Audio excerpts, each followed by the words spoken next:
Ya, ya. Ustadz izin kita mulai Ustadz ya. Ya, Bun Fadal. Ya, Mm-mm. baik. Mohon izin Bapak Ibu kita akan mulai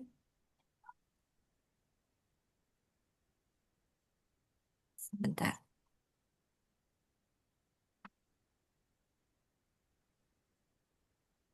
Ya, Bismillahirrahmanirrahim. Assalamualaikum warahmatullahi wabarakatuh.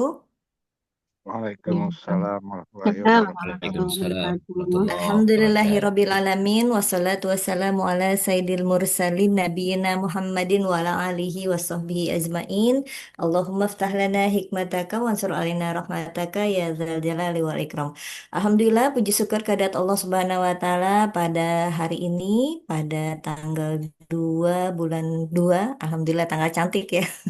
Kita dipertemukan kembali di dalam kajian rutin kita yaitu di program Quranic Digest kedua yang insya Allah Allah selalu ridhoi dan Allah rahmati. Salawat ma'assalam selalu kita limpahkan kepada junjungan Nabi besar kita Nabi Muhammad SAW, kepada beliau, kepada keluarga dan para sahabatnya. Semoga insya Allah kita semua yang hadir khususnya malam ini insya Allah diberikan syafaatnya dan insya Allah kita bisa berkumpul di dalam jannahnya nanti. Amin ya robbal alamin.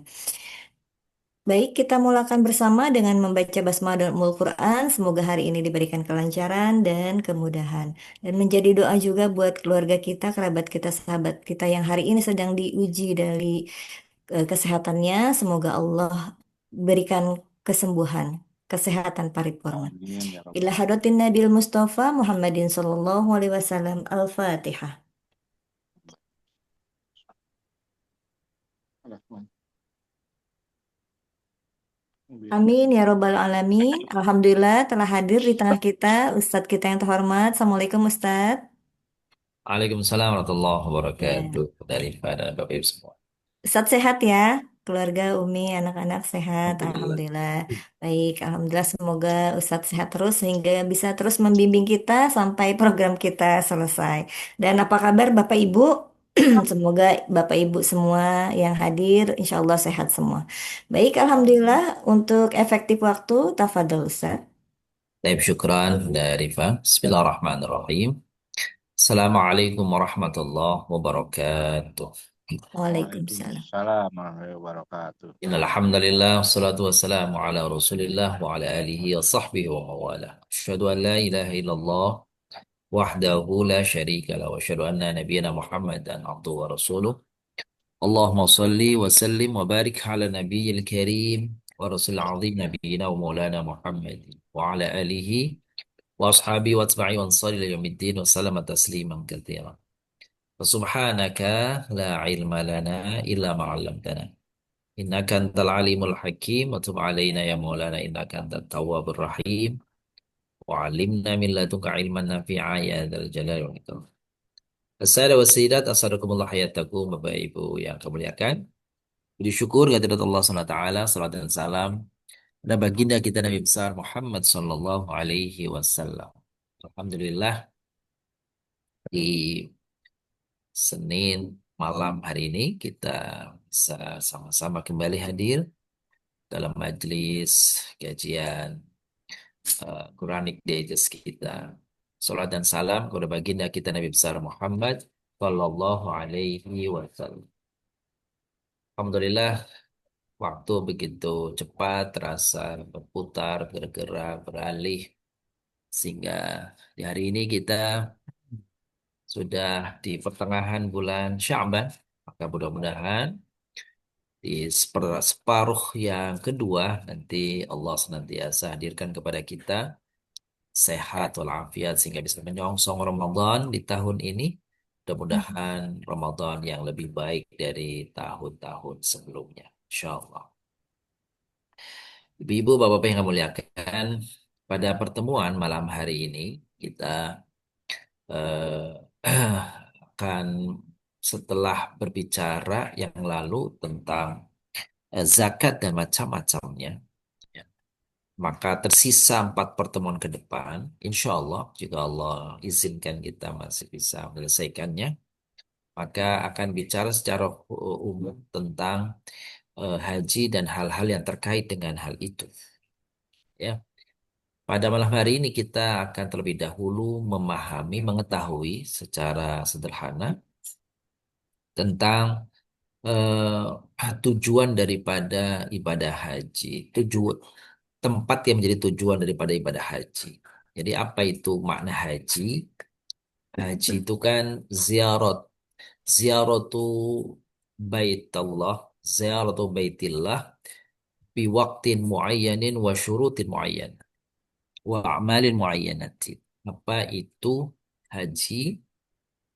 Haji itu artinya mengunjungi Baitullah dan sekitarnya di waktu tertentu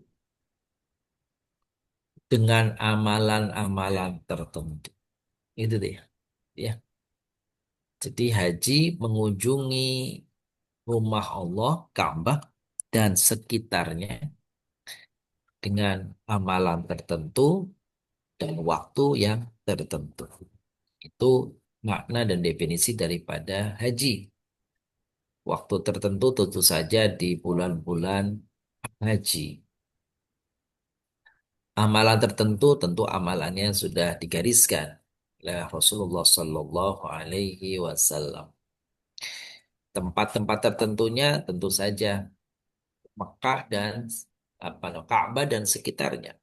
Atau Mekah, baik dari eh, miqatnya di mana, ya, terus kemudian apa namanya eh wukuf di Arafah dan sekitarnya, Mina, Arafah.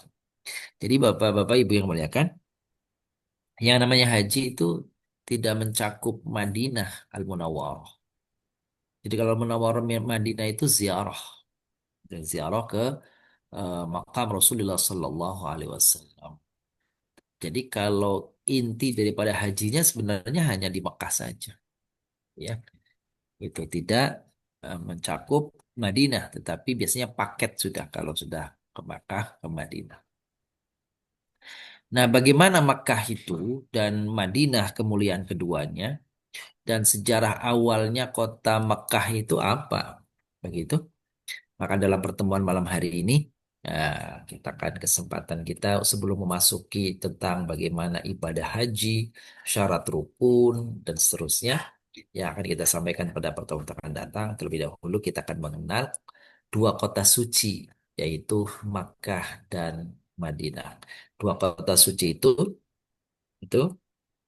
itu bahasa Arabnya Haramain. Ya, Haramain.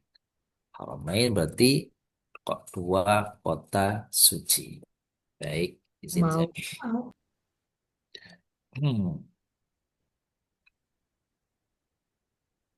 sudah tampak di layar. Itu nanti insya Allah setelah kajian akan kami share.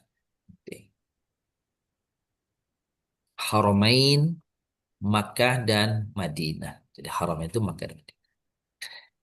Baik, Bunda Rifa, siapa akan membacakan ada beberapa ayat yang akan kita dibaca nanti silakan. Iya. Baik, saya panggilkan untuk membaca. Silahkan Pak Joko Hmm, berkenan untuk membaca. Pak Joko, hmm. silahkan dibuka mic-nya. Tidak Oke. ada. Baik, kalau gitu diganti dengan Ibu Huriyah. Bisa? Silahkan dibuka mic-nya, Ibu Huriyah. Ya, Assalamualaikum. Iya, silahkan Bun. Waalaikumsalam warahmatullahi Ya. wabarakatuh. A'udzu billahi minasyaitonir rajim. Bismillahirrahmanirrahim. Wa id qala Ibrahim rabbi ja'al hadza baladan amina warzuq ahlahu minas samarati man amana minhum billahi wal yawmil akhir. قال ومن كفر فأمتعه قليلا ثم أضطره إلى عذاب النار وبئس Ya, المصير. artinya, Ingatlah ketika Ibrahim berdoa, ya Tuhanku, jadikanlah negeri Mekah ini negeri yang aman dan berilah rezeki berupa buah-buahan, hasil tanaman tumbuhan yang bisa dimakan kepada penduduknya, yaitu orang yang beriman di antara mereka kepada Allah dan hari akhir.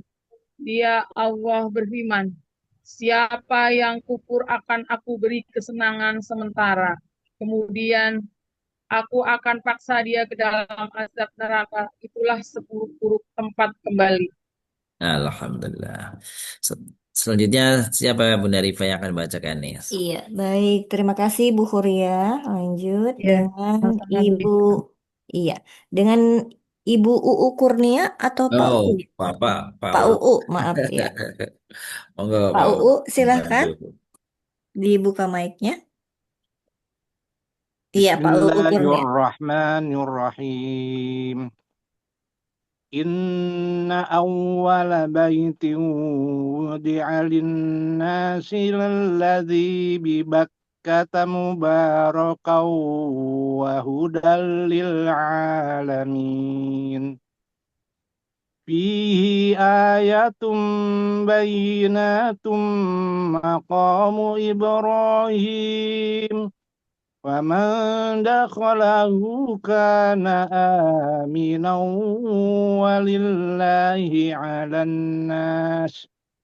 ولله على الناس حج البيت من استطاع إليه سبيلا ومن كفر فإن الله غني عن العالمين.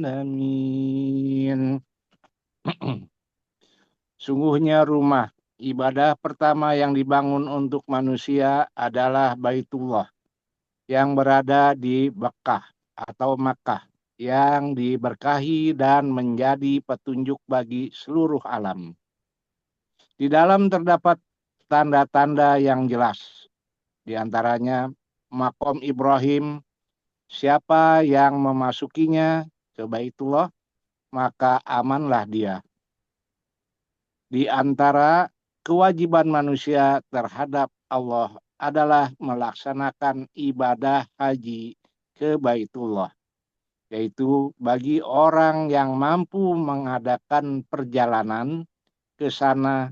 Siapa yang mengingkari kewajiban haji, maka sesungguhnya Allah Maha Kaya, tidak memerlukan sesuatu pun dari seluruh alam. Alhamdulillah. Rahimahumullahu wa rahimana bitilawati Quran Karim. Mudah-mudahan beliau berdua yang membaca Pak UU dan Bu Furiyah tadi yang telah Amin. membacakan untuk kita ayat-ayat Allah Subhanahu wa taala. Mudah-mudahan Allah curahkan rahmatnya bagi yang membaca dan yang mendengarnya sekaligus. Amin ya rabbal alamin.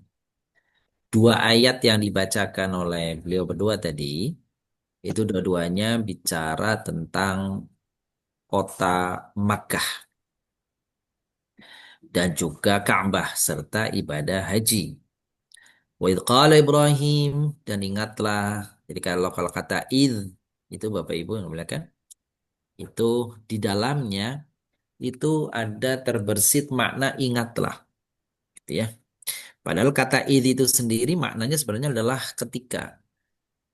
Mana id itu artinya sebenarnya ketika gitu ya. Nah, kata yang tersembunyi di dalamnya itu ada kata-kata ingatlah. Dan ingatlah ketika Ibrahim berdoa, Kola itu maknanya bisa berkata, bisa apa namanya berdoa, tergantung konteks pada kalimat selanjutnya. Karena isi daripada apa yang diucapkan oleh Nabiullah Ibrahim alaihissalam ini merupakan doa, maka kata-kata qala di sini diterjemahkan dengan makna berdoa. Dan ingatlah ketika Ibrahim alaihissalam berdoa, Rabbi ij'al hadza baladan amina. Wahai Tuhanku, jadikanlah kota ini, jadikanlah ini, maksudnya Mekah, baladan amina, negeri yang aman. Warzuq ahlahu minas samarat, berikanlah rizki kepada penduduknya yakni buah-buahan, man amana minhum, yakni bagi siapa saja yang beriman di antara mereka kepada Allah dan hari akhir. Qala, maka ketika Nabiullah Ibrahim alaihissalam berdoa seperti itu dijawab oleh Allah, wa man kafar, siapa yang kufur itu dari penduduk Makkah, fa umatti'uhu qalilan. Siapa yang kufur, maka kami berikan dia kenikmatan. Jadi boleh jadi bapak-bapak yang muliakan, orang yang kufur kepada Allah itu justru diberi kenikmatan. Diberikan kesejahteraan hidup, keberlimpahan materi. Itu Allah menyampaikannya di dalam jawaban doa kepada Ibrahim alaihissalam. Wa man kafar, siapa yang kufur kepadaku, kepada hari akhir, durhaka kepadaku, tidak iman, tidak beriman, atau bermaksiat kepadaku, fa umatti'uhu qalilan. Aku akan berikan kenikmatan kepadanya, tapi qalilan, sedikit, sebentar. Maksudnya sebentar, ya manusia. Selama-lamanya hidup manusia berapa sih? Bahkan umur umatnya Nabi Muhammad SAW antara 60 sampai 70 tahun. Anggaplah dia 80 tahun. Paling lama-lamanya sekarang manusia hidup 100 tahun. Hanya 100 tahun itu qalilan, itu sedikit, itu pendek dibanding masa waktu yang akan dijalani dalam perjalanan hidup panjang di akhirat nanti. Lalu karena kekufurannya, tsumma toruhu ila adzabin nar, kami akan paksa dia itu ila adzabin nar, untuk merasakan azab neraka atau dilemparkan ke dalam neraka. Wa bi'sal masir, tentu saja neraka itu adalah tempat seburuk-buruknya. Itu jawaban Allah kepada Nabi Ibrahim ketika Nabi Ibrahim berdoa agar kota Mekah itu aman, kota Mekah itu berlimpah makanan, buah-buahan dan sebagainya. Boleh jadi kata sebagian tafsir menyebut bahwa doa Nabi Ibrahim alaihissalam itu yang dibacakan ribuan tahun yang lalu itu terbukti pada generasi-generasi berikutnya. Paling tidak yang kita rasakan. Jadi sekarang-karang ini eh, ratusan tahun terakhir ini bagaimana kota Makkah itu menjadi kota yang disebut kota yang aman, berbagai makanan berlimpah di sana. Itulah balik kali itu adalah jawaban Allah terhadap doa dari Nabiullah Ibrahim alaihissalam. Lalu bagaimana Mekah dan khususnya Ka'bah yang ada di dalam Mekah itu? Maka ayat berikut ini menunjukkan, kalau kita pahami dari teks ayatnya, inna awwala bait, sesungguhnya rumah ibadah, tempat ibadah yang pertama-tama, wudi'a linnas, dibuat untuk manusia, diciptakan untuk manusia, dibangun untuk manusia. Lalladzi bibakkata mubarakaw wa hudal lil alamin, adalah yang berada di Bakkah, mubarakan, penuh keberkahan, wa hudal lil alamin, dan menjadi petunjuk bagi seluruh alam. Di tempat itu, fihi, di rumah itu, di masjid itu, di tempat itu, ayatum bayinat, itu ada tanda-tanda jelas kekuasaan Allah Subhanahu wa taala. Apa tanda kekuasaannya Allah? Maqamu Ibrahim, ada tempat-tempat yang diabadikan, yakni tempat berdirinya Ibrahim alaihissalam.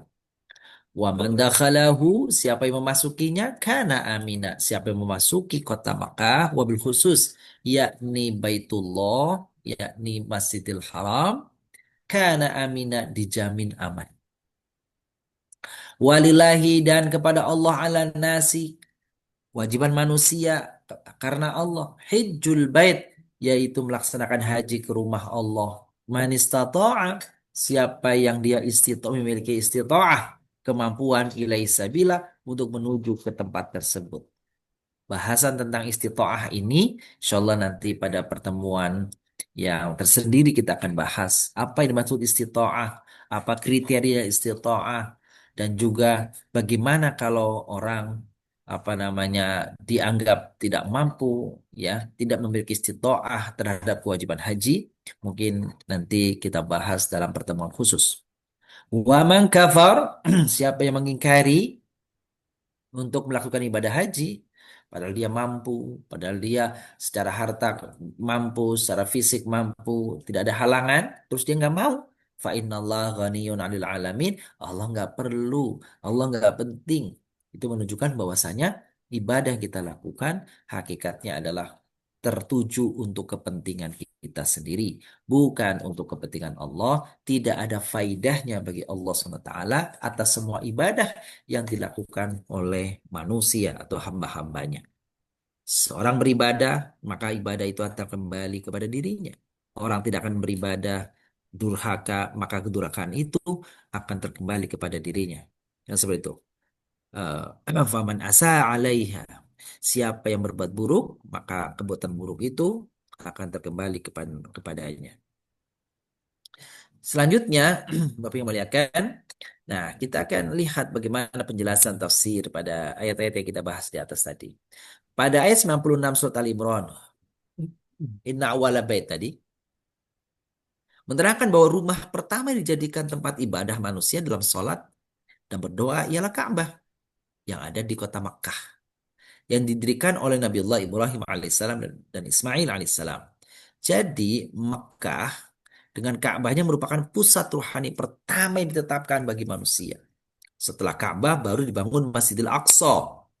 Ini nih, jadi Masjidil Aqsa itu belakangan yang ada di Baitul Maqdis. Beberapa ratus tahun kemudian oleh keturunan dari Nabi Ibrahim, yaitu Nabi Sulaiman alaihissalam dan ayahnya Daud alaihissalam. Oleh karena Ibrahim yang membangun Baitullah di Mekah, maka jelas bahwa Nabi Muhammad SAW mengikuti agama Nabi Ibrahim alaihissalam dan mengikuti pula kiblatnya di dalam salat. Nah, nanti apa tugas Ibrahim itu terhadap Ka'bah itu? Jadi eh, lebih tepat sebenarnya bukan membangun, tapi meninggikan, meneruskan apa yang sudah ada, fondasi yang sudah terletak di sana. Nanti pada ayat kita akan bahas nanti. Nah, ketika Nabi Ibrahim alaihissalam setelah mendirikan Ka'bah berdoa agar tempat di sekitarnya diberkahi oleh Allah. Rabbana inni askantu min dzurriyyati biwadin ghairi dzi zar'in inda baitikal muharram. Rabbana liyuqimus shalah faj'al afidatan minan nasi tahwi ilaihim warzuqhum minats tsamarat la'allahum yashkurun. Apa kata Nabi Ibrahim dalam doanya? Rabbana, ya Allah, Tuhan kami, ini sesungguhnya askantu, sesungguhnya aku menempatkan, meletakkan, gitu ya, min dzurriyyati di antara keluargaku. Jadi tidak semua keluarga Ibrahim di situ karena Ishak tetap dia di Yerusalem, di Baitul Maqdis, di kalau sekarang di Palestina. Sedangkan Nabiullah Ismail diletakkan bersama ibunya di Makkah itu tadi. Nah, Makkah itu digambarkan pada awalnya biwadin ghairi dzi zar'in, yaitu tempat yang tidak wad, lembah, ghairi dzi zar'in, tidak ada zara'. Zara' itu tanamannya. Inda baitikal muharram, tapi itu di dekat rumahmu yang mulia.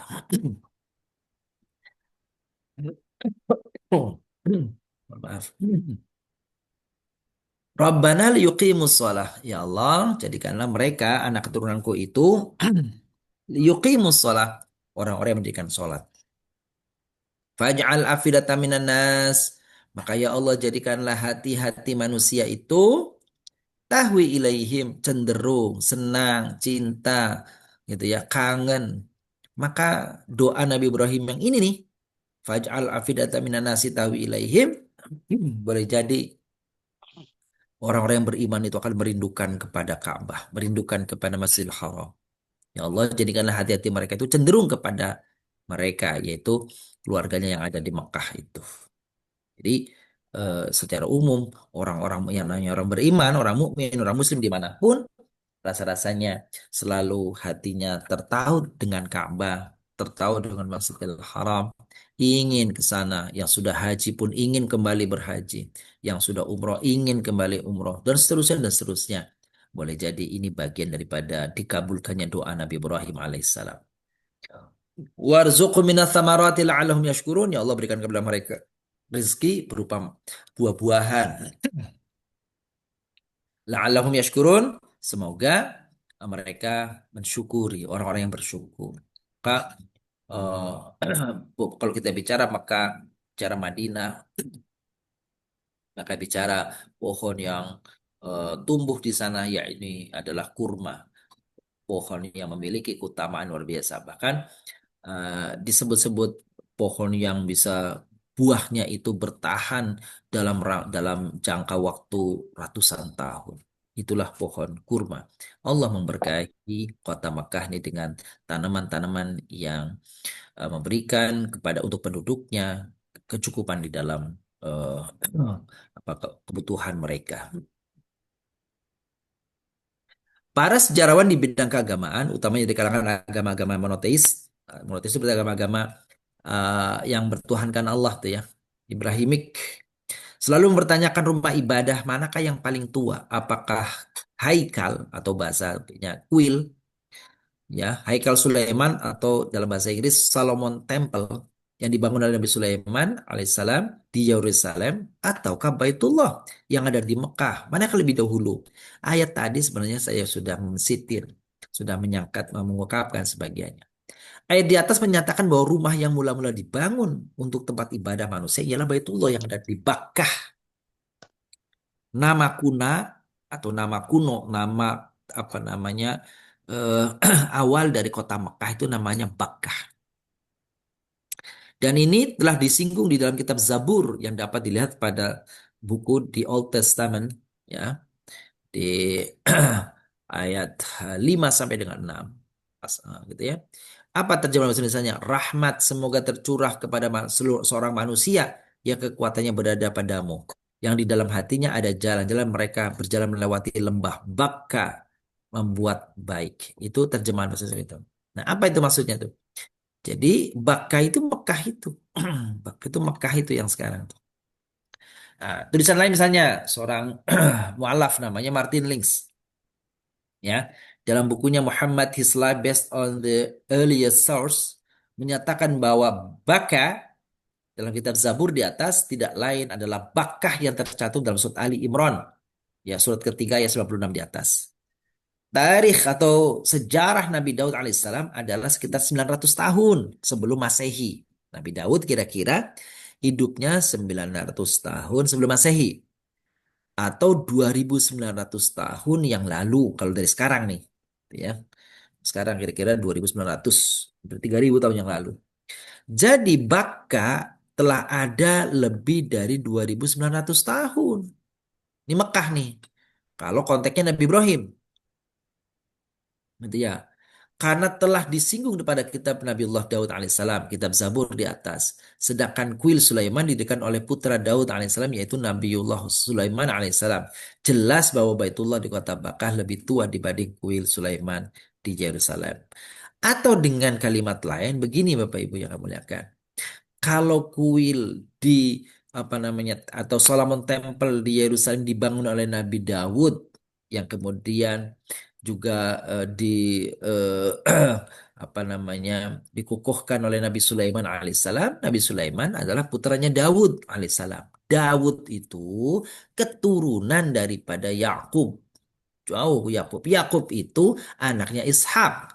Ishak itu anaknya Ibrahim alaihissalam. Jadi tentu saja ini kan apa namanya bukan hanya kakek, ke atas lagi, ke atas lagi, ke atas lagi. Nenek moyangnya Nabi Daud, nenek moyangnya Nabi Sulaiman, itulah apa namanya Ibrahim alaihissalam. Jadi pastilah lebih terlebih dahulu daripada Nabi Sulaiman dan ayahnya Daud yang membangun itu.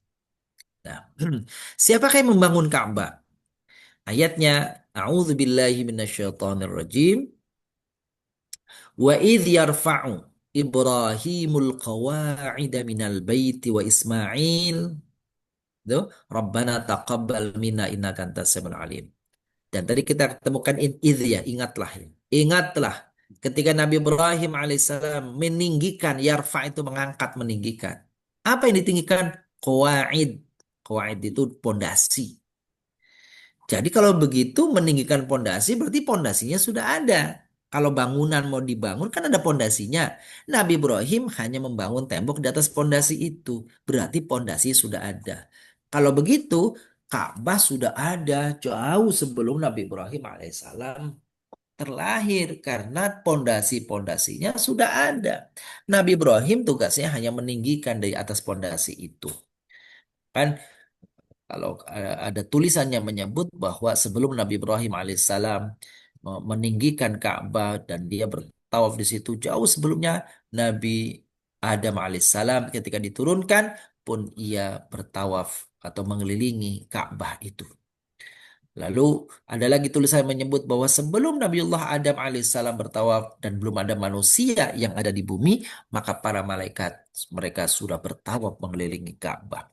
Jadi sebenarnya Ka'bah pantaslah kalau tadi di atas dibunyikan di dalam Al-Quran, Inna awwala baiti wudi'a lin-nasi lalladzi bi Bakkah.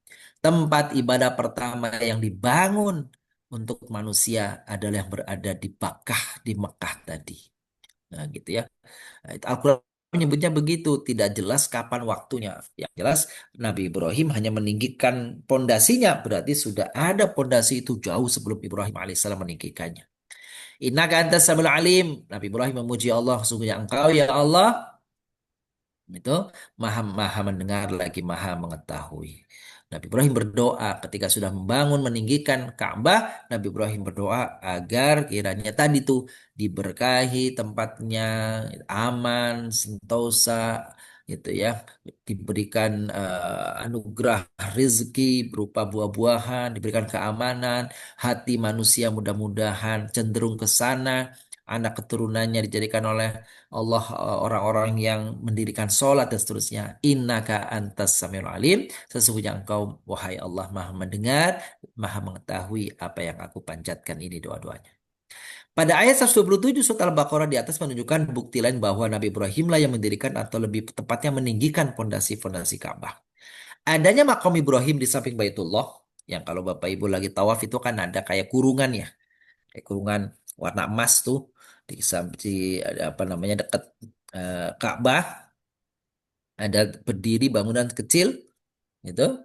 Nah, itu namanya makam Ibrahim. Nah, adanya makam Ibrahim di samping Baitullah yang di sebuah batu yang digunakan sebagai tempat berdiri Nabi Ibrahim alaihissalam ketika mendirikan Ka'bah bersama-sama dengan putranya Ismail. Bekas telapak kakinya itu tetap ada dan dapat disaksikan sampai sekarang. Itu salah satu bukti kekuasaan Allah. Kok bisa ya?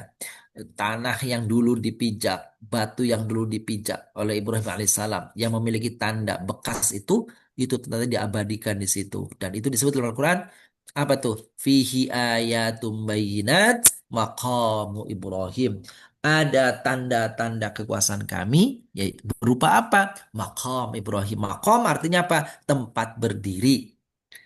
Beda dengan pemahaman kita umumnya, makam itu kuburan, padahal makom itu artinya tempat berdiri, gitu ya. Makom itu tempat berdiri, bukan kuburan itu. Tapi bahasa Indonesia sudah kadung kalau namanya makom kuburan, ya. Di mana makamnya di mana kan gitu, kuburannya di mana, gitu Bapak Ibu. Nah, barang siapa yang masuk ke kota Mekah, daerah haram, terjamin keamanannya, ya, keamanan dirinya dan bahaya musuh dan keamanan yang tidak hanya manusia saja, tapi juga binatang-binatangnya tidak boleh diganggu, pohon-pohonnya tidak boleh tumbang. Nah, itulah mengapa Bapak-Bapak yang muliakan, ingat ya, kalau kita berumroh, berhaji, maka ketika sudah seseorang itu meniatkan untuk berumroh berhaji dengan ditandai berikhram, ikhram gitu, maka ada ketentuan-ketentuan larangan-larangan dilakukan. Di antaranya adalah tidak boleh berburu binatang yang ada di Mekah, tidak boleh memotong dahan, kayu, pohon-pohonan yang ada di kota selama dia berpakaian ihram. Dan di antara bukti bahwa Allah Subhanahu wa taala menjaga kota Mekah itu adalah apa? Kesepakatan orang-orang penduduk Mekah dan sekitarnya dahulu di masa jahiliyah, yaitu apa? Yaitu mereka menjaga kota itu selama 4 bulan, yaitu bulan-bulan haram yang disebut bulan haram. Mereka di bulan-bulan itu tidak boleh melakukan apapun yang mengindikasikan gangguan kepada orang-orang yang berkunjung ke Mekah. Tidak boleh menghadang, merampok, membegal, mencuri, dan sebagainya.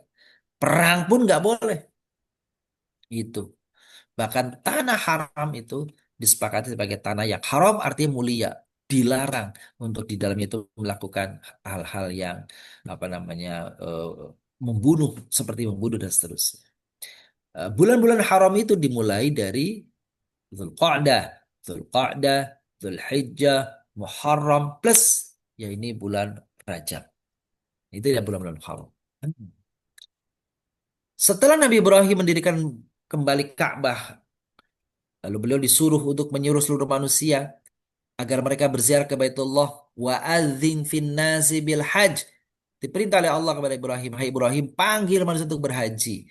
Lalu Ibrahim mengatakan, ya Allah, bagaimana aku bisa memanggil orang berhaji padahal suaraku seperti ini, padahal manusia begitu banyak di dunia, gak ada alat komunikasi yang canggih seperti sekarang. Bagaimana? Maka kira-kira dialognya mengatakan, lakukan saja nanti biarlah kami akan menyampaikannya kepada manusia. Maka Nabi Ibrahim sudah menyeru manusia untuk berhaji.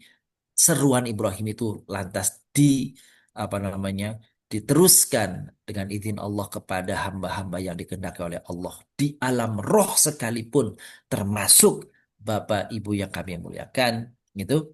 Bagaimana nih yang berhaji, yang berumroh, maka boleh jadi dahulu itu dengan izin Allah, panggilan Nabi Ibrahim alaihissalam itu disampaikan ke roh-roh kita sebelum dikandung dan dipersamakan dalam jasad kita seperti sekarang ini. Karena seluruh makhluk hakikatnya dahulu sebelum terlahir, mereka sudah berada di alam roh, tetapi belum ada jasad dan jasmaninya. Dan itu nanti dilihat di dalam surat Al-A'raf. Itu ya.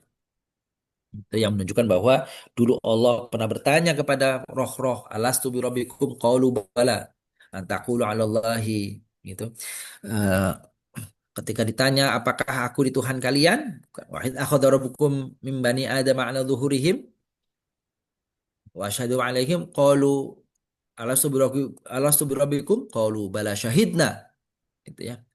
Roh-roh itu mengatakan kami beriman ya Allah, tetapi kemudian setelah terlahir mereka menjadi kufur, menjadi ingkar kepada Allah Subhanahu wa taala.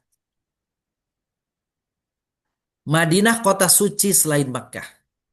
Firman Allah Subhanahu wa taala dalam surat Al-Baqarah ayat 126 bahwa Imam Ja'far bin Jarir ya, meriwayatkan dari Jabir bin Abdullah bahwa Rasulullah bersabda, sesungguhnya Ibrahim telah menjadikan Baitullah sebagai tanah haram, tanah suci maksudnya, dan tempat yang aman, dan sesungguhnya aku pun telah menjadikan kota Madinah sebagai tanah haram di antara kedua batasnya, dan tidak boleh diburu binatang buruannya, dan tidak boleh pula dipotong pepohonannya.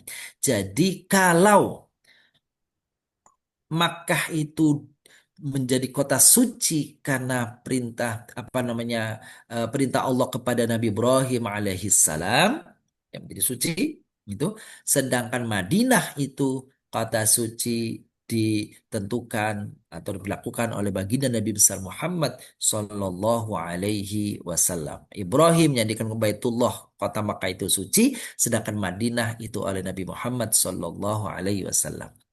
Diriwayatkan dari Abu Hurairah radhiyallahu an, katanya jika para sahabat menyaksikan buah pertama dari sebuah pohon, nih di saat Nabi sallallahu alaihi wasallam ada, maka mereka segera membawanya ke hadapan Nabi sallallahu alaihi wasallam dan mengambil beliau berdoa, dan kemudian beliau berdoa nih, doa Nabi nih. Setiap kali ada beliau nanam apa namanya sahabat-sahabat nanam pohon lalu pohonnya itu berbuah, maka buah yang pertama itu sengaja diambil dan dihadapkan kepada Nabi, lalu Nabi berdoa dengan buah yang ada itu di tangannya itu, ya Allah, berkahilah kami pada buah-buahan kami, pada kota kami, berkahi pula pada dan mut kami, timbangan, takaran.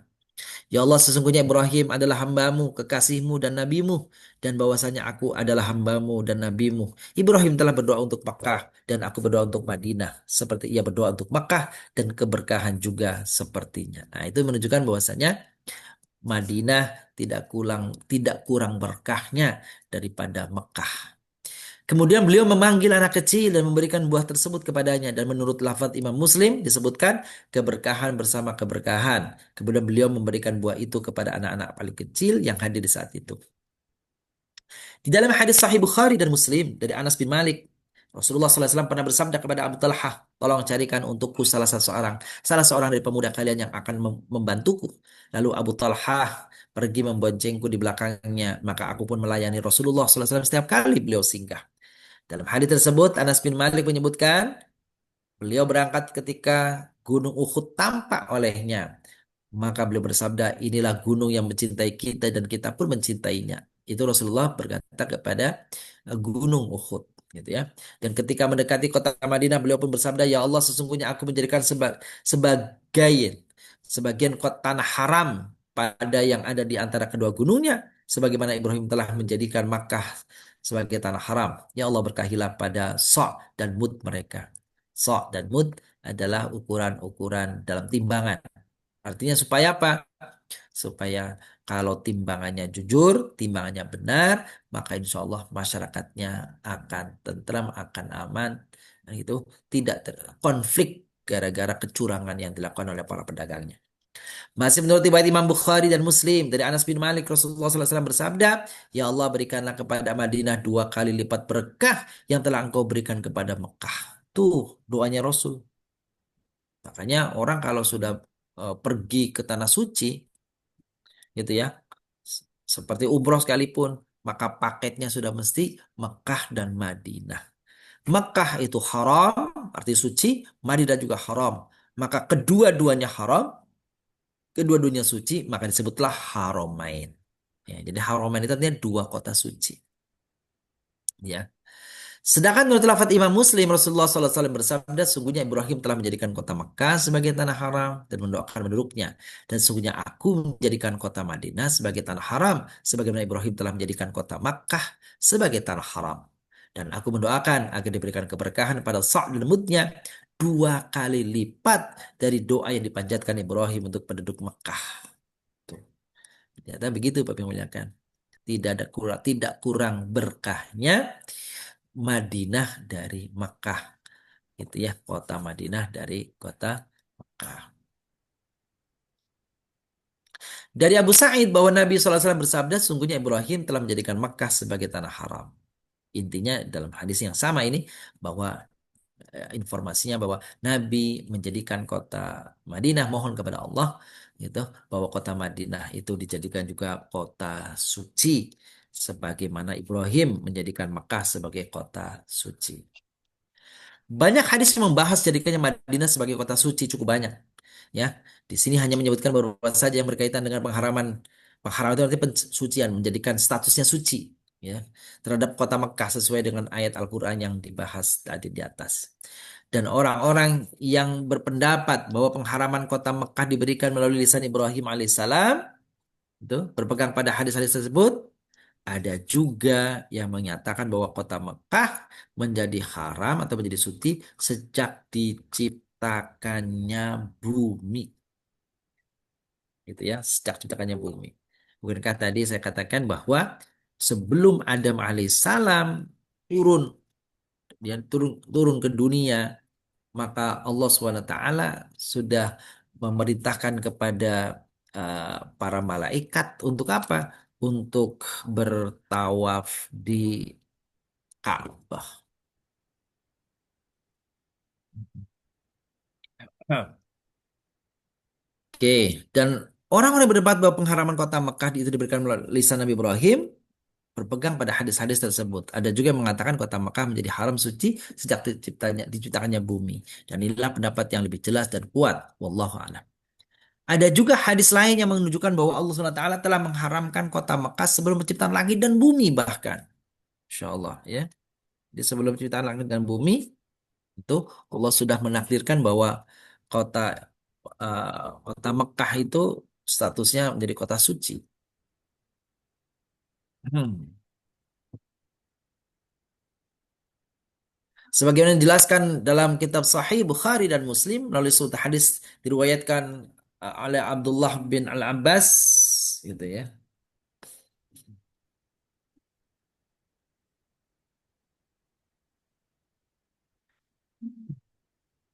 Dalam kitab Sahih Bukhari Muslim melalui sebuah hadis yang diriwayatkan dari Abdullah bin Abbas berkata Rasulullah pernah bersabda pada waktu pembebasan kota Makkah. Apa kata beliau? Itu kata Rasulullah SAW, sesungguhnya negeri ini, maksudnya Mekah, telah diharamkan, telah disucikan Allah pada hari penciptaan langit dan bumi. Dan ia menjadi haram melalui pengharaman Allah sampai hari kiamat kelak nanti. Allah tidak membolehkan peperangan di dalamnya bagi seorang pun sebelumku dan tidak juga membolehkanku kecuali sesaat pada siang hari. Negeri ini haram melalui pengharamannya sampai hari kiamat kelak. Tidak boleh ditebang pohonnya, tidak boleh diburu binatang buruannya, serta tidak boleh diambil barang temuannya kecuali bagi orang yang berkehendak memberitahukan kepada orang yang lain. Tidak boleh juga dicabut rerumputannya. Tuh, itu ketentuannya seperti itu tuh. Dari Abu Shuraih Al-Adawi, ia pernah mengatakan kepada Amr bin Sa'id yang mengirimkan utusan ke Mekah, izinkanlah aku, hai Amir, untuk memberitahu kepadamu ucapan Rasulullah SAW keesokan harinya setelah hari pembebasan kota Mekah yang aku dengar langsung dengan kedua telingaku, kufahami hingga lubuk hatiku dan kusaksikan dengan kedua mataku ketika beliau menyampaikan, beliau memanjatkan puji kepada Allah, lalu beliau bersabda, sesungguhnya Mekah telah diharamkan atau telah disucikan oleh Allah dan tidak diharamkan oleh manusia, oleh orang musyrik. Gitu ya. Oleh karena itu tidak dibolehkan bagi seorang pun yang beriman kepada Allah dan hari akhir untuk menumpahkan darah di sana dan tidak boleh juga memotong pohonnya juga seorang tidak boleh juga membolehkan ya. Jika seseorang membolehkan untuk berperang karena Rasulullah pernah berperang di sana, maka katakanlah sesungguhnya Allah hanya mengizinkan Rasulnya saja untuk berperang di sana.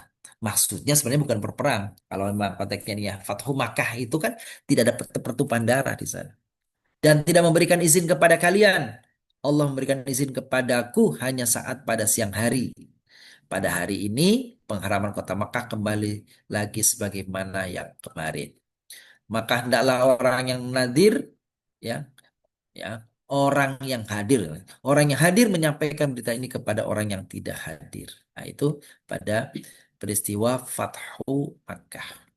Maka ditanyakan kepada Abu Syurai, apakah yang dikatakan Amir kepadamu? Ia menjawab, aku lebih mengetahui hal itu daripada kamu, wahai Abu Syurai.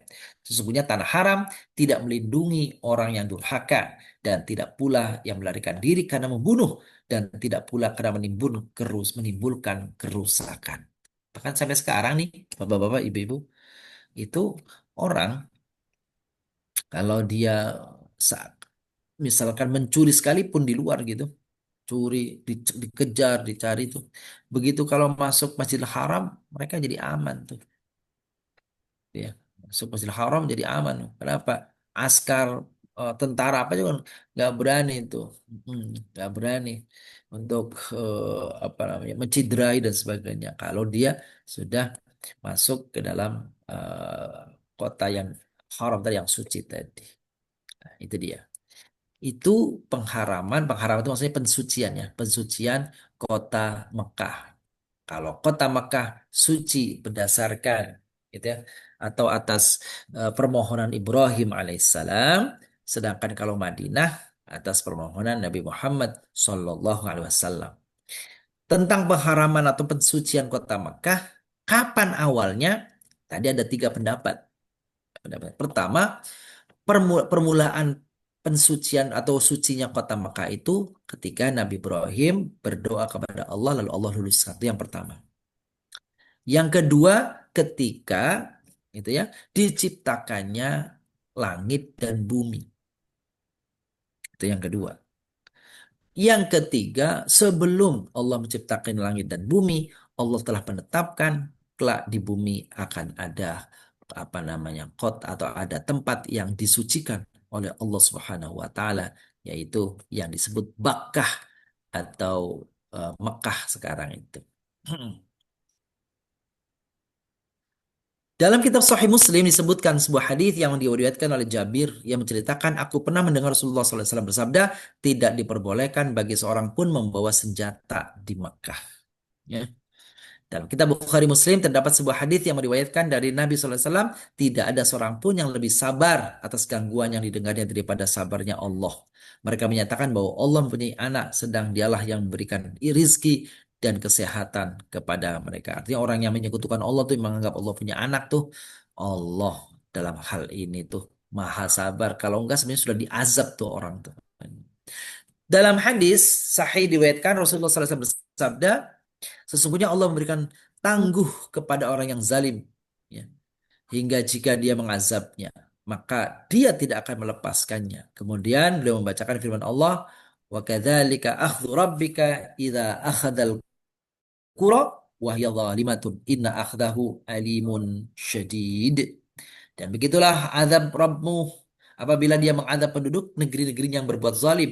Sesungguhnya azabnya amatlah pedih lagi keras. Nah, saya kira sampai di sini dulu sebelum kita lanjutkan nanti masih bicara tentang apa namanya kota Makkah. Nanti akan kita bicara tentang Nabi Ibrahim dan Ismail alaihissalam sebelum nanti kita bicara tentang hadis-hadis tentang kedua kota ini. Begitu, sementara kami cukupkan terlebih dahulu. Barangkali ada yang ingin tanyakan dan apa yang ingin disampaikan. Kami Iya, menerima. baik. Silakan. Kita buka sesi tanya jawab untuk dua orang dulu ya, sesi pertama ini. Silahkan, ada yang mau bertanya, Bapak Ibu, langsung langsung dibuka mic-nya yang mau bertanya, silahkan. Saya Ustadz, Iya, Monggo, Bunda Ade. silahkan. Ustadz tadi tentang doa Nabi Ibrahim yang meninggal alaihissalam, yang Mm-mm. meninggalkan istri dan putranya. Mm-mm. Ada doanya itu Robbana ini askantu min zuriati Biwadin, yuladin goiri dari zizar'in Zanain. Betul, indah kabaitika muharram. betul. Itu bisa juga ya kita gunakan untuk doa kalau kita punya yang cucu jauh, ya, jauh dari kita, anak-anak yang jauh dari kita. Ya bisa ya. Baik. Secara prinsip bahwa doa-doa yang dipanjatkan oleh Nabi Sallallahu Alaihi Wasallam, baik Nabi Ibrahim, Nabi Ismail atau Nabi Musa atau siapapun Nabi yang di dalam Al-Quran, pada prinsipnya itu doa-doa itu bisa kita lakukan. Apalagi dengan niatan semoga seperti doanya anak-anak keturunannya nanti dijaga oleh Allah, diberikan rizki, diberikan makanan, kan gitu, Ya, dijadikan anak-anak yang mendirikan sholat dan seterusnya. Baik, ya. boleh pun. Bagus Terus, ya doanya itu. iya, alhamdulillah tuh saya ini Ustaz saya gunakan untuk mendoakan cucu yang jauh. Itu. Ya, Bana ini askantu min dzurriyyati biwadin ghairi dzi ya, zar'in la Zat- baitul muharram. indah Nah, kabita. Rabbana liyuqimus Fikri musola, fas'a ya afidata minan nas, tahwi tahwi ilaihin, ilaihi wa warzuqhum yarzuqu minas samaroti, la'alahu iya man yashkur. amana billahi wal yaumil akhir. Kan bagus itu. Ya. Artinya ya Allah, aku mau minta doa untuk cucuku supaya dia orang yang termasuk orang yang mendirikan sholat, Mhm. hati-hati para orang-orang tuh Orang itu memiliki tahwi. kecenderungan senang Mhm. sama dia kan gitu ya, dan berikanlah rezeki kecukupan rezeki gitu. Ya, Nah itu kan bagus, bagus nggak alhamdulillah. apa-apa Bu. Terus Alhamdulillah. satu lagi Ustaz, Satu lagi itu monggo. yang namanya Fathu Makkah itu kan perjanjian Hudaybiyah ya Ustaz ya? Sebelumnya, Oh, jadi Hudaybiyah itu sebelumnya, justru dari perjanjian Hudaybiyah itu nanti prosesnya karena ada pelanggaran, ada pengkhianatan terhadap perjanjian, oh, maka Rasulullah SAW kemudian menaklukkan kota Makkah. Kalau Hudaybiyah terjadi kira-kira pada tahun 6 Hijriyah, sedangkan Hijriah. kalau Fathu Makkah sekitar tahun 8 Hijriyah, 2 tahun kemudian. Jadi Karena ada beda, pengkhianatan. Gitu. beda ya Ustaz ya, Fathu Makkah. Fathu Makkah. Betul. Ya Ustaz. Terima kasih Ustaz. Baik, sama-sama, Bu Dade. Iya. Baik, terima kasih Bu Ade. Boleh Ya, satu lagi, silahkan. Ada? Tidak ada?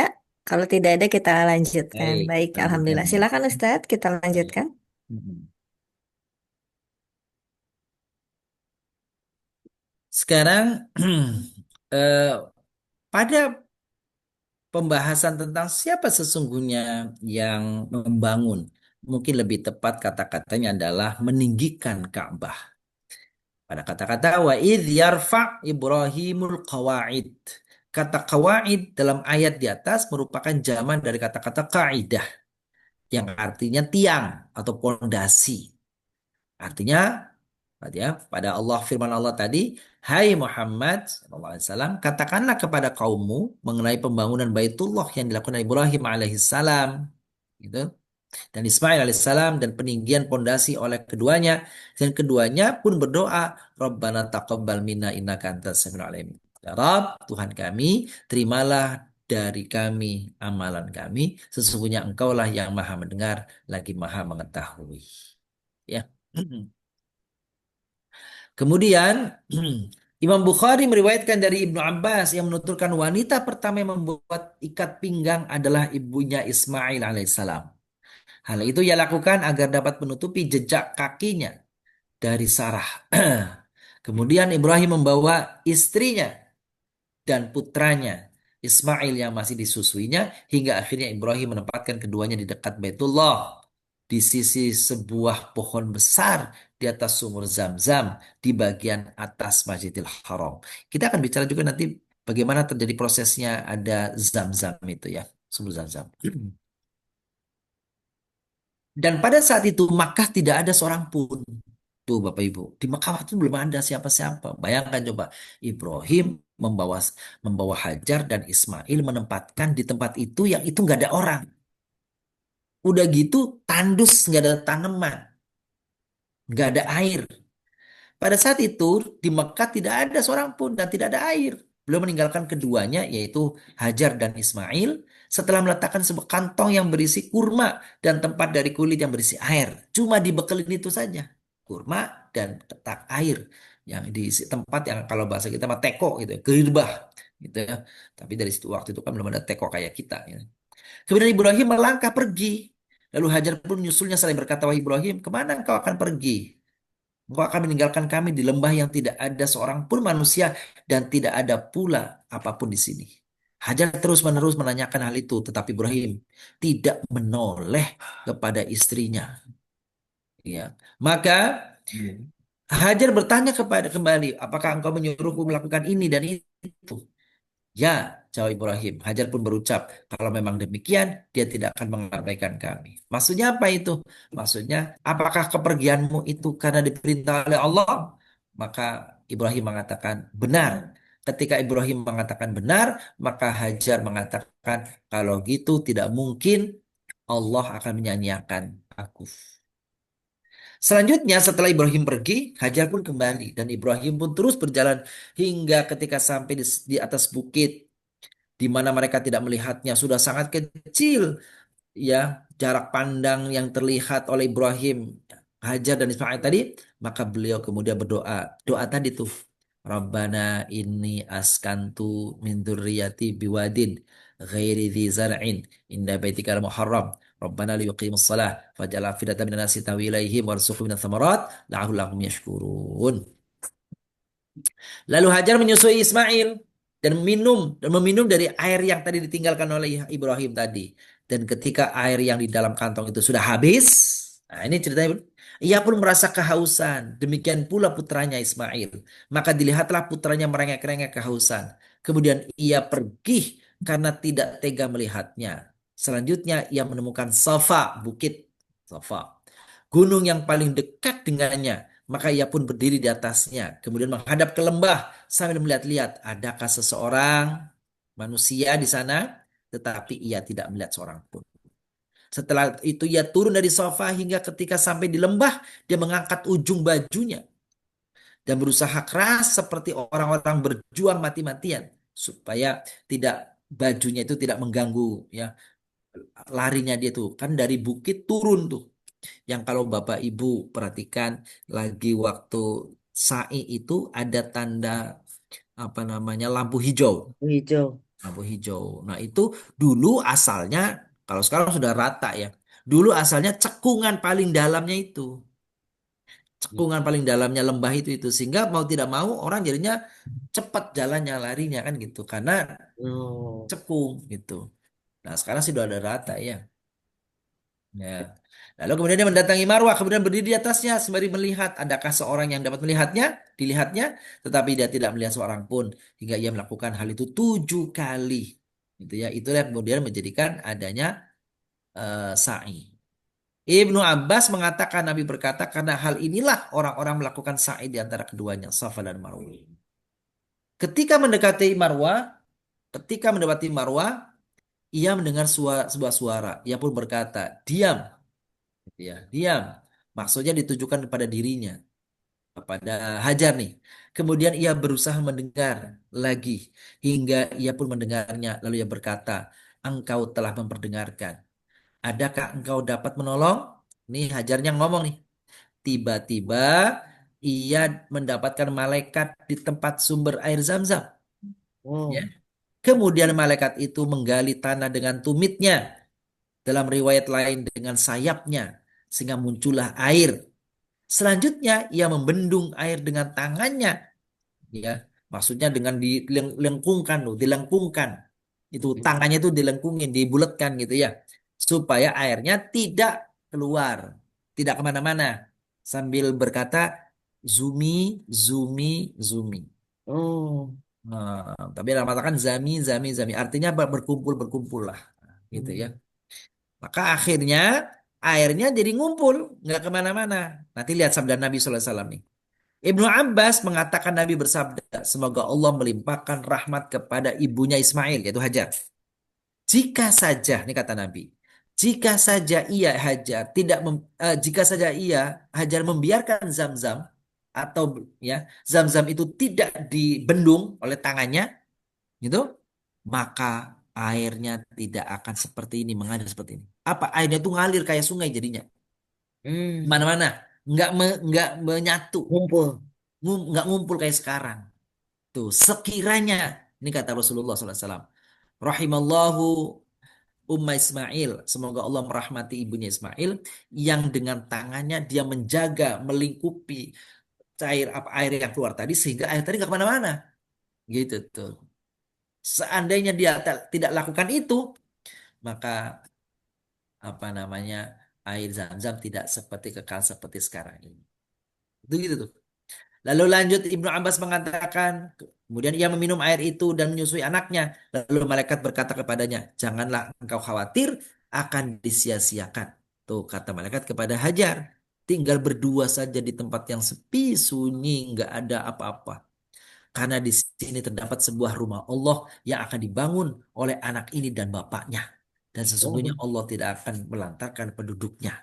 Jadi waktu waktu Ismail sama Hajar ditempatkan di situ belum ada kelihatan bangunan, gitu ya. Baru pondasi, pondasi. Justru kata malaikat tadi, ini anak ini waktu dewasa nanti bersama ayahnya ya akan membangun Ka'bah ini nih. Rumah Allah itu posisinya lebih tinggi dari permukaan bumi, seperti sebuah anak bukit yang diterpa banjir sehingga mengikis bagian kiri dan kanannya. Kondisi ibu hamil itu terus demikian sampai sekelompok Bani Jurhum, Jurhum atau sebuah keluarga dari kalangan Bani Jurhum melewati mereka, datang melalui jalan ke Kedak. Kemudian mereka mendiami daerah Mekah yang paling bawah. Lalu mereka melihat seekor burung berputar di angkasa dan mereka berkata, burung itu pasti sedang mengitari air.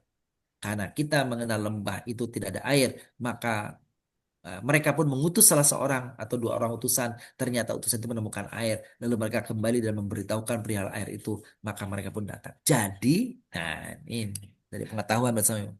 Ketika Ibrahim alaihissalam menempatkan Hajar dan Ismail di satu tempat, itu nggak ada apa-apa di situ. Bangunan nggak ada, air nggak ada, tanah nggak ada. Lalu peristiwa tadi air itu keluar, orang di situ dikenal nggak ada sumber air. Lalu ada kafilah Jurhum, Bani Jurhum. Itu nama kafilah, nama suku. Gitu ya, cari-cari air. Tapi dia tahu bahwa di Mekah di situ tuh nggak ada air, nggak ada sumber air. Tapi ternyata salah seorang daripada kumpulan apa nama Bani Jurhum tadi melihat ada burung di atasnya berputar. Kata dia, nggak mungkin ini burung nih berputar-putar di atasnya kecuali mesti ada apa namanya ada sumber air deh. Ini Bani Jurhum itu di bawah, sedangkan apa namanya Hajar dan Ismail itu di bagian atasnya, lembah bagian atasnya. Maka dituslah orang melihat, ternyata benar ada air. Nah, itu dia. Sekarang Ismail menjadi dewasa, ya. Bagaimana kisahnya Ismail menjadi dewasa nih dan keluarganya? Ibnu Abbas selanjutnya menceritakan ibu Ismail ketika ia masih berada di sumber air itu, maka mereka pun bertanya kepadanya, apakah engkau mengizinkan kami untuk singgah di sini? Ya, tetapi kalian tidak berhak atas air ini. Jawab Ibnu Ismail. Waktu ini nih, Bani Jurhum ini nih, minta izin. Boleh tinggal di sini. Gitu. Boleh ngambil air, tapi kalian bukan pemiliknya. Mereka pun menyambut. Menyambut, baiklah. Kemudian lanjut Ibnu Abbas, Nabi pun bersabda, maka Ibu Ismail menerima mereka. Karena itu, karena Ibu Ismail dan ibunya memerlukan teman. Karena sepi kan di situ kan. Maka adanya Bani Jurhum tadi sekarang menjadi kawan, menjadi teman di situ. Ada orang lain di situ. Selanjutnya mereka pun singgah di sana dan mengirimkan utusan kepada keluarga mereka hingga mereka juga datang dan menetap di sana. Dan berdirilah rumah bangunan. Akhirnya terjadilah masyarakat bulan. Akhirnya sang bayi pun tumbuh besar dan belajar bahasa Arab. Jadi Ismail dan Hajar itu asalnya bukan dari orang Arab. Oh. Gitu kan? Nah, ayahnya kan dari Palestina, dari Syam, bahasa Ibrani, Babilonia di sana. Jadi bukan bahasa Arab. Nah, karena orang-orang Jurhum itu adalah orang-orang penduduk sekitar situ berbahasa Arab, begitu, maka Ismail pun belajar bahasa Arab. Artinya dengan sendirinya tumbuh besar di situ sehingga berbicara bercakap bahasa Arab. Dan mereka serta menjadi seorang paling dihargai dan dikagumi. Ketika menginjak usia remaja, setelah dewasa, mereka menikahkan dengan seorang wanita dari kalangan mereka. Bani Jurhum tadi tuh. Ismail dinikahkan. Setelah itu ibu Ismail meninggal dunia. Setelah Ismail menikah, nih, berarti kan udah lama banget nih Ibrahim alaihissalam nggak datang-datang ke situ tuh. Dari mulai dia kecil, remaja, dewasa, menikah, baru balik tuh Ibrahim ke situ. Coba ibu-ibu mau bilang apa itu? Ya, suami gitu ya. Itu puluhan tahun dong berarti itu. Kan gitu ya. Setelah itu ibu Ismail meninggal dunia. Setelah Ismail menikah, Ibrahim pun datang untuk mencari keluarga yang dulu ditinggalkannya. Sekian puluh tahun berarti kan. Tetapi ia tidak menemukan Ismail di sana. Lalu Ibrahim menanyakan keberadaan Ismail kepada perempuan yang sesungguhnya istrinya Ismail. Berarti sekarang jadi mantunya Ibrahim. Maka istri Ismail itu menjawab, ia sedang pergi mencari nafkah untuk kami. Ketika ditanya oleh Ibrahim, mana Ismail? Maka dia katakan dia lagi pergi mencari nafkah. Kemudian Ibrahim menanyakan perihal kehidupan dan keadaan mereka. Maka istrinya pun menjawab. Ini istrinya Ismail menjawab nih. Kami berada dalam kondisi buruk. Kami hidup kepada Ibrahim. Maka Ibrahim pun berpesan kepada istrinya Ismail ini. Apa pesannya nih? Jika suamimu datang, sampaikan salamku kepadanya dan katakan kepadanya agar merubah ambang pintunya. Ini pesan Ibrahim begitu kepada istrinya Ismail. Akhirnya Ibrahim pergi kembali, berangkat kembali. Ketika Ismail datang, seolah-olah ia merasakan sesuatu nih Ismail. Kemudian bertanya, adakah seseorang yang datang mengunjungimu? Maka dijawab oleh istrinya, ya, kami didatangi oleh seorang yang sudah tua. Begini dan begitu, pokoknya dijelaskan tentang ciri-cirinya. Lalu ia menanyakan kepada kami mengenai dirimu. Dan aku memberitahukannya. Selain itu, ia pun menanyakan ihwal kehidupan kita di sini nih. Maka aku pun menjawab bahwa di sini kita hidup dalam keadaan kesulitan, susah. Jawab istrinya begitu tuh. Apakah ia berpesan kepadamu, kata Ismail? Istrinya menjawab, iya. Dia Makin. menitipkan pesan salam untuk aku sampaikan kepadamu dan menyuruhmu. Nih, apa? Kata istrinya, menyuruhmu agar merubah ambang pintu rumahmu. Pada Ismail nih. Ismail pun berujar, ia orang yang berpesan kepadamu itu adalah ayahku. Ia menyuruhku untuk menceraikanmu. Karena itu kembalilah engkau kepada keluargamu. Maka Ismail pun menceraikannya, lalu mengawini wanita lain dari Bani Jurhum, dari suku yang sama. Hmm. Kira-kira kenapa tuh Bu diceraikan? Mengeluh itu tadi. Itu ya. Oke, lanjut. Ibrahim tidak mengunjungi mereka selama beberapa waktu lagi. Setelah Ismail menikah lagi, setelah itu Ibrahim mendatanginya lagi. Namun ia tidak juga mendapati Ismail pada saat itu. Kemudian ia menemui istrinya dan menanyakan perihal keadaan Ismail. Maka istrinya Ismail nih, yang kedua nih menjawab setelah menceritakan yang pertama. Ia sedang pergi mencari nafkah untuk kami. Lalu ditanya lagi, bagaimana keadaan dan kehidupan kalian? Tanya Ibrahim kepada istri Ismail ini.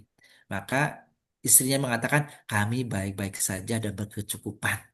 Selain memuji bersyukur kepada Allah Subhanahu wa taala. Kemudian Ibrahim bertanya, "Apa yang kalian makan?" Istrinya Ismail mengatakan, "Kami memakan daging." "Apa yang kalian minum?" Lanjut Ibrahim bertanya, "Air." Kemudian Ibrahim bertanya, "Ya Allah, berkatilah mereka pada daging dan air." Didoain tuh. Karena dia bersyukur didoain sama Ibrahim. Selanjutnya Nabi Ibrahim berkata, Nabi SAW bersabda, pada saat itu mereka belum mempunyai makanan berupa biji-bijian. Ya, belum ada biji-bijian. Seandainya mereka memilikinya, niscaya Ibrahim akan mendoakan supaya mereka diberikan berkah pada biji-bijian. Jadi korma berarti belum ada ya. Kan biji-bijian tuh korma. Belum ada, kata Nabi, belum ada tuh biji-bijian tuh. Gitu ya. Lebih lanjut Ibnu Abbas berkata untuk di luar Mekah tidak seorang pun sanggup hanya mengkonsumsi kedua jenis makanan itu saja. Gitu ya. Nah, gitu ya. Di luar Mekah tidak ada orang yang sanggup mengkonsumsi daging dan air. Gitu. Gitu. Ibrahim berpesan, jika suamimu datang, sampaikan salamku kepadanya dan suruh ia untuk memperkokoh ambang pintunya. Ketika datang Ismail bertanya, apa ada seorang yang datang mengunjungimu? Seperti biasa tadi, saya mengatakan iya. Dia mengatakan ini dan itu. Apakah ada pesan? Iya. Apa pesannya? Pesannya agar engkau menguatkan, mengokohkan pintumu. Ismail berkata, ia adalah ayahku, engkaulah ambang pintu yang dimaksud. Ia menyuruhku untuk tetap hidup rukun bersamamu. Tuh, gitu. Kemudian Ibrahim meninggalkan mereka selama beberapa waktu. Setelah itu ia datang kembali, sudah dewasa berarti Ibrahim kan? Apa Ismail kan? Sedang Ismail tengah meraut anak panah di bawah pohon besar dekat sumur Zam-Zam. Ketika melihatnya, Ismail bangkit hingga keduanya melakukan apa yang biasa dilakukan oleh seorang anak dengan ayahnya dan ayahnya sama apa dengan anaknya sambil bertemu. Itu nggak maksudnya apa namanya main-main gitu ya. Ibrahim berkata, wahai Ismail, sungguhnya Allah memberitakan kepadaku, laksanakanlah apa yang kau perintahkan Rabbmu. Saat Ismail, Ibrahim pun bertanya, apakah engkau akan membantuku? Aku akan membantumu, jawab Ismail. Maka kemudian keduanya membangun Ka'bah. Dijelaskan di sini, Ismail yang bawain batunya, Ibrahim yang meletakkan batunya. Jadi tersusun tuh. Sambil mulai tinggi, udah nggak ke ini nih, udah ketinggiannya udah nggak kelihatan lagi nih. Maka Ibrahim minta batu ditaruh di samping bangunan Ka'bah itu supaya dia bisa memantau tingginya daripada bangunan itu. Nah, batu itulah yang kemudian diinjak oleh Ibrahim alaihissalam, yang sisa injakannya, bekas injakannya diabadikan oleh Allah menjadi makam Ibrahim itu sampai sekarang. Tuh Bapak Ibu. Bahkan ada riwayat ya, riwayat ini bisa dipercaya bisa tidak ya, karena memang di Al-Quran nggak ada. Apa itu? Batu itu, batu yang diinjak oleh Ibrahim ini, itu konon bisa naik bisa turun. Batunya kayak apa tuh kalau sekarang kayak mesin itu, mesin orang apa yang bisa naik turun tuh. Hidrolik. Iya, hidrolik itu ya, hidroglip itu. Gitu tuh. Jadi kalau lagi naik di atas, batunya ikut naik ke atas gitu. Nanti kalau selesai turun lagi. Wallahu alam. Begitu katanya Hmm. batunya. Gitu ya. Jadi artinya siapa yang membangun? Yang membangun berarti adalah Ibrahim, dalam artian Ibrahim apa membangun itu apa? Meninggikan. Meninggikan apa? Meninggikan bangunannya. Oke. Kita akan lanjutkan dengan eh, kisah orang Quraisy membangun Ka'bah dan peletakan Hajar Aswad. Ini kan Bapak Ibu sudah masyhur ya. Ketika Rasulullah sudah ada hadir di situ tuh, sudah lahir dan apa namanya hidup di sudah berkeluarga gitu ya. Hadir di situ. Ketika Rasulullah SAW berusia 35 tahun, berarti udah 10 tahun menikah ya. Beliau ikut memindahkan batu bersama orang Quraisy. Kan ini masyhur ceritanya. Di dalam kitab Sirah Muhammad bin Ishaq bin Yasar menceritakan ketika Rasulullah SAW berusia 35 tahun, orang-orang Quraisy berkumpul untuk merenovasi Ka'bah. Mereka ingin melakukan hal itu untuk memberikan atap pada Ka'bah. Jadi nggak ada atapnya Ka'bah itu waktu itu. Sementara mereka takut merobohkannya. Artinya kalau nggak ada atapnya nanti lama-lama jadi roboh, tertuang air dan sebagainya. Gitu ya. Padahal bangunannya ketika itu hanya berupa tumpukan batu yang sedikit lebih tinggi dari ukuran orang sedang berdiri. Lalu mereka bermaksud untuk meninggikannya dan memberinya atap. Hal itu mereka lakukan karena ada beberapa orang yang mencuri simpanan Ka'bah. Jadi Ka'bah itu ada barang-barang berharga situ yang berada di dalam sebuah sumur di dalam Ka'bah. Harta simpanan Ka'bah itu ditemukan pada Duaik Maula Bani Malih bin Amr bin dari Bani Kabilah Khuza'ah. Maka orang-orang Quraisy memotong tangannya karena dianggap telah mengambil yang bukan haknya. Pada saat yang sama ada sebuah kapal milik seorang pedagang dari Romawi terdampar di Jeddah. Kan jauh ya Bu ya. Mekah Jeddah kan jauh sebenarnya sih. Kayu-kayunya pun mereka ambil untuk dijadikan atap Ka'bah. Dan ketika itu di Mekah terdapat seorang tukang kayu dari Bani Kipti. Kipti itu berarti dari Mesir, berketurunan Mesir. Yang menyediakan berbagai keperluan yang mereka butuhkan untuk memperbaiki Ka'bah. Selanjutnya, kata Muhammad bin Ishaq, seorang ahli sirah nih. Beberapa kabilah Quraisy mengumpulkan batu untuk membangun Ka'bah.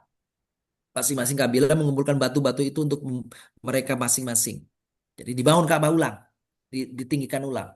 Lalu mereka membangunnya ketika bangunan itu sudah sampai pada rukun Hajar Aswad, setinggi Hajar Aswad. Terjadilah pertengkaran di antara mereka. Masing-masing kabilah ingin mengangkat Hajar Aswad ke tempatnya. Sampai akhirnya mereka berdebat, saling adu mulut, dan bahkan bersiap untuk perang. Sampai ribut begitu tuh. Kemudian Banu Abdiddar mendekatkan mangkuk besar yang berisi darah. Lalu mereka dari Banu Abdiddar, Ka'ab bin Lu'ay berjanji setia untuk mati. Jadi saling kuat-kuatan ini. Demi untuk siapa yang berhak untuk mengangkat Hajar Aswad. Dan memasukkan tangan mereka ke dalam darah yang berada dalam mangkok besar tersebut. Dan mereka menamainya sebagai sebutan laknatud dam. Jadi ini laknat darah gitu ya. Orang-orang Quraisy pun menunggu selama 4 atau 5 malam. Selanjutnya mereka berkumpul di masjid untuk memusyawarahkan dan menyelesaikan masalah secara adil. Sebagian perawi meriwayatkan bahwa Abu Uyainah bin Al-Mughirah bin Abdullah bin Amr bin Al-Mahzum yang saat itu adalah seorang tertua di kalangan orang-orang Quraisy mengatakan, "Hai sekalian kaum Quraisy, serahkanlah perselihan kalian ini kepada seorang yang pertama masuk di antara pintu masjid. Untuk selanjutnya memberikan keputusan kepada kalian. Siapa yang pertama kali masuk masjid besok pagi, itulah yang berhak untuk menentukan siapa yang layak untuk mengangkat Hajar Aswad." Maka mereka pun melakukannya dan ternyata orang yang pertama kali masuk adalah Rasulullah Shallallahu Alaihi Wasallam. Beliau saat ini nih ibu-ibu, bapak-bapak belum jadi Rasul. Usia masih 35. Kan diangkat jadi Rasul usia berapa tuh? 40 Empat. tahun. 40 tahun. Ketika melihat Rasulullah SAW mereka pun berkata inilah Al-Amin. Jadi Rasulullah sejak masih remaja sudah digelari Al-Amin. Kami menyetujui Muhammad ini.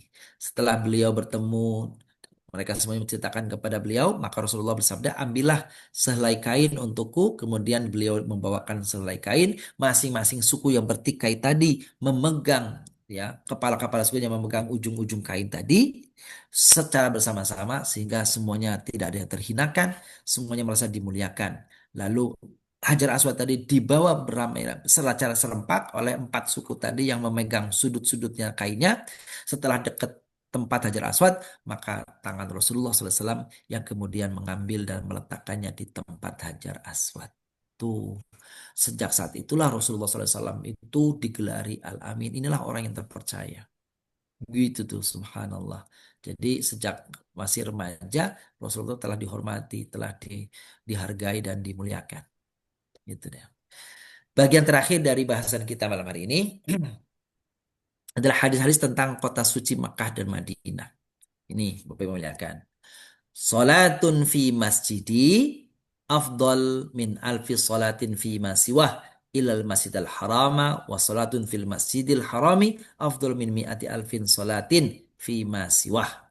Salat di masjidku, kata Nabi, Masjid Nabawi, lebih utama daripada 1000 salat di masjid lainnya. Jadi kalau kita salat di Masjid Nabawi, lipat gandaannya itu 1.000 kali lipat dibanding kalau kita sholat di masjid kita nih, di kampung kita nih. Sholat di Masjidil Haram lebih utama 100.000 dibanding masjid-masjid lainnya. Tuh, jadi utamanya begitu tuh, Bapak yang muliakan. Jadi mengapa kalau ada orang sudah sampai di Mekah, mau berhaji 40 hari, kok sholatnya di hotel? Sayang banget tuh. Untuk yang udah sampai di Mekah gitu, tinggal yang langkah mungkin 15 menit, 20 menit melangkah jalan, kok nggak sampai ke masjid? Lebih mengutamakan sholat di hotel kamarnya. Kan gitu ya. Kalau cuma disiasatin, ya misalkan kalau sholat zuhur di hotel karena istirahat. Nanti mulai asar, maghrib, isya dia sholat di masjid karena jaraknya misalnya jauh. Nanti pulang malam, lalu nanti sebelum subuh berangkat lagi ke masjid. Nanti sholat subuh, sholat duha, lalu setelah itu balik lagi. Kembali lagi ke hotel untuk apa? Untuk istirahat. Nah kalau itu makin masih logis. Tapi kalau seluruh sholatnya dilakukan di hotel, amat teramat disayangkan. Padahal apa tuh? Sholat di masjid nilainya Masjidil Haram 100.000 kali dibanding kalau kita sholat di luar masjid. Apalagi keutamaan Masjidil Haram. Dajjal tidak akan memasuki keduanya. Yaitu apa? Masjidil Haram dan Masjid Nabawi. Ya. Masjid Baitullah, Masjidil Haram dan Masjid Nabawi. Gak akan dimasuki. Dalam hadis Fatimah bin Qais, ya, bahwa Dajjal tidak apa namanya, Dajjal mengatakan itu disebut gini maksudnya eh, apa Fatimah bin Qais radhiallahu anha disebutkan bahwa tentang Dajjal. Beliau mengatakan fa akhraja fa asira fil ardi fala ad'a qaryatan illa habattuha fi arba'ina lailatan ghaira makkah wa taibata fa huwa muharramatani alayya kiltahuma kullama aradtu an adkhula wahidatan aw wahidan minhuma istaqbalani malakun biyadihi sayf sultan yasudduni anha wa inna ala kulli naqbin minha malaikatun yahrusunaha. Ini Fatimah bin Qais radhiyallahu anha menuturkan, ya, apa yang diucapkan oleh Dajjal ketika Dajjal turun ke bumi. Ya, boleh jadi ini bersumber dari Rasulullah SAW. Apa artinya? Akhruja fa'asir, kata Dajjal, aku keluar ke bumi nih. Dan aku berjalan di muka bumi. Dan aku tidak meninggalkan satu tempat pun. Kecuali aku tinggal di situ. Dan kemudian menyesatkan orang-orang yang di situ. Selama 40 malam di tempat itu. Sehingga orang-orang ngikutin dia. Kecuali ghaira Makkah wa Thaibata, kecuali Mekah dan Thaibah. Jadi kata-kata Makkah itu Mekah, Thaibah itu Madinah. Fahuwa muharramatani alayya, karena keduanya itu aku terhalang tidak bisa memasukinya. Kiltahuma, kenapa terlarang? Kullama aradtu an adkhula wahidatan aw wahidan minhuma, setiap kali aku memasuki keduanya atau salah satu di keduanya, aku masuki Makkah, mau masuk Madinah. Apa tuh? Istakbalani malakun. Aku dijaga, dihalangi oleh malak, oleh malaikat. Biyadi saif, ya di tangannya itu ada apa namanya? Ada pedang. Sultan yasudduni anha, yang kemudian menunjukkan atau mengarahkan pedangnya itu ke arahku.